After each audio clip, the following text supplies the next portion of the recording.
وہ انڈائریکٹ آپ کو ادا کر رہا ہے. آپ اس کو رجسٹرڈ کریں اور اسی طرح سے جس طرح پہلے لوگ رجسٹرڈ ہیں اس کو کہیں کہ سال بعد وہ اپنی انکم ٹیکس ریٹرن فائل کر دے، اور اسی طرح کا ٹیکس جو وہ دے رہا ہے دوسرا دے رہا ہے وہ بھی دینا شروع کر دے.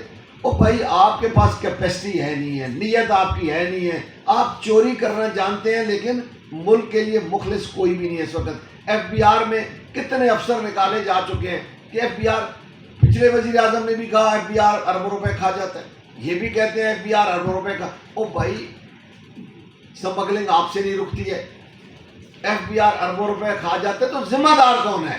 ذمہ دار تاجر تو نہیں ہے، ذمہ دار عوام تو نہیں ہے، ذمہ دار وہ لوگ ہیں جو بارڈر پہ کھڑے ہیں، 3-4 فورسز ہیں، ان کا کام ہے اس کو روکیں. اسی طرح تیل سمگل ہو رہا ہے، پتہ نہیں کیا کیا چیزیں سمگل نہیں ہو رہی ہیں. تو خدا کے لیے بھائی اس ملک پر رحم کریں.